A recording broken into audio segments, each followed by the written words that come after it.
Hey guys, so today I want to compare the Galaxy Grand 2 a little bit against the Galaxy S5.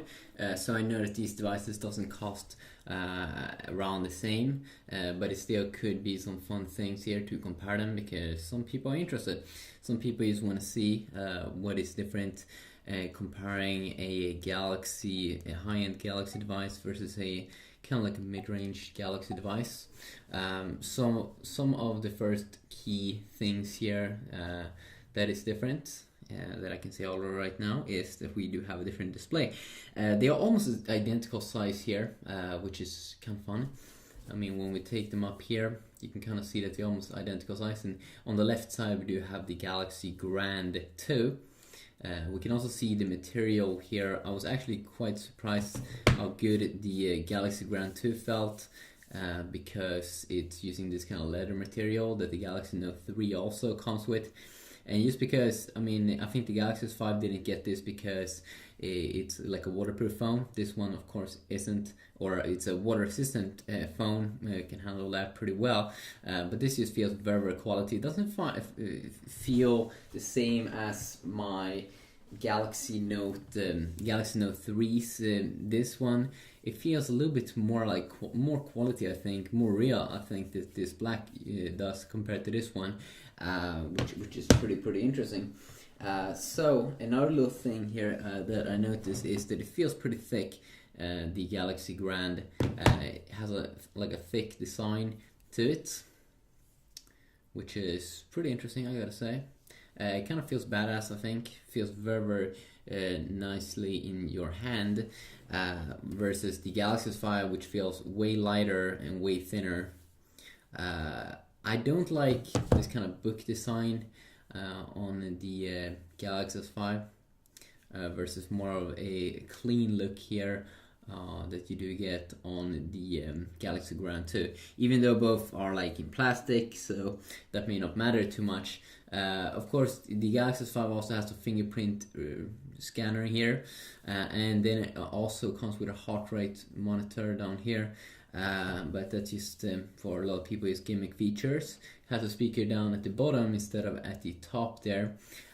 This one has a 8 megapixel camera versus the Galaxy S5, which features a 60 megapixel camera.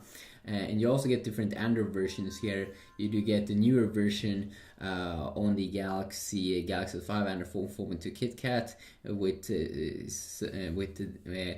Samsung's latest TouchWiz UI, which definitely has been updated a lot, more rounded design, a little bit more like a flat UI. Things like you can see there on the internet icon, way more flat here compared to on this low side. So that could definitely be fun things here to know. And I mean, just if we bring up this area, for example, you can see that there's a super big difference.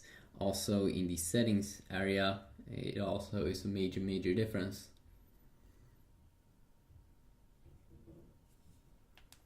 Some other things, maybe I already said, but TFT display here. It kind of reminds about the Galaxy S4 Active display, so not as good viewing angles.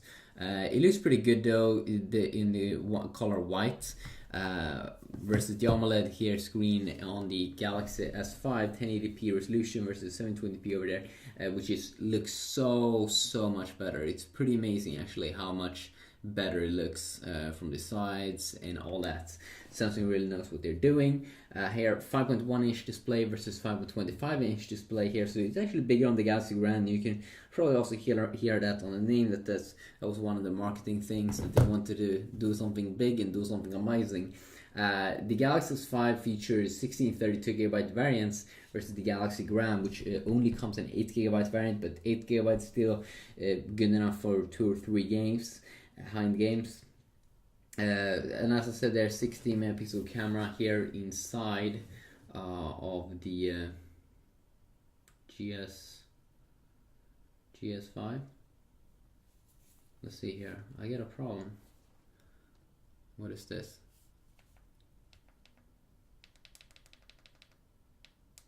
Whoa, that was random. Okay, that was random. But a new custom UI here, or the latest UI look here. You can see the camera app is really fresh.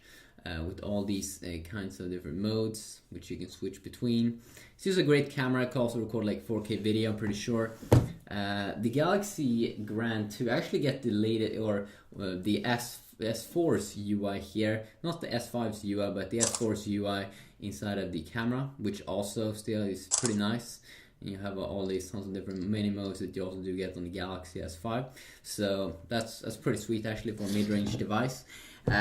Some other things here, you do get quad-core 1.2 GHz Cortex A7 inside of the Grand 2 versus quad-core 2.5 GHz with the good stuff inside.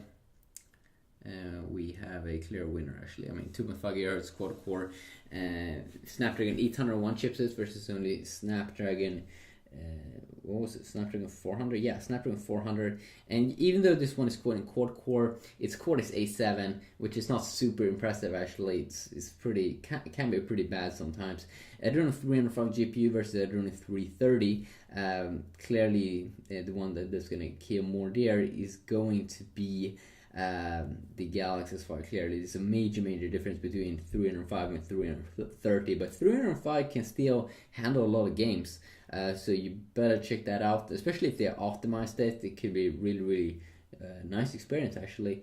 2800 milliamp battery inside of the S5, so a little bit more there than the 2600 milliamp battery inside of the Grand 2. And as I said, their fingerprint and a heart rate scanner.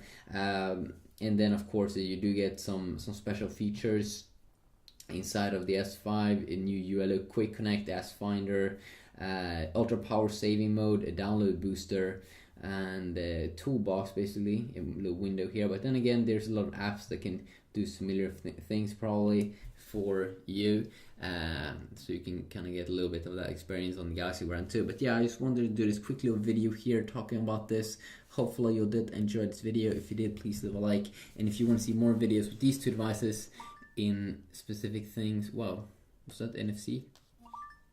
Yeah, that was NFC technology. They're both great devices for kind of like what you pay, but this one is a little bit underpowered. The Grand 2. It's a nice device, but the quad-core processor is not super good at 1.2 GHz, especially for the price you pay for this one. You definitely want to get something better, probably some kind of dual-core 1.7 GHz. I mean, the S4 Mini that came out last year for around the same price, that one was amazing. That one was really great. But this one is, I'd rather pick the 1.7 GHz dual core probably on top of quad core 1.2 GHz A7. But yeah, quick little video checking these phones out.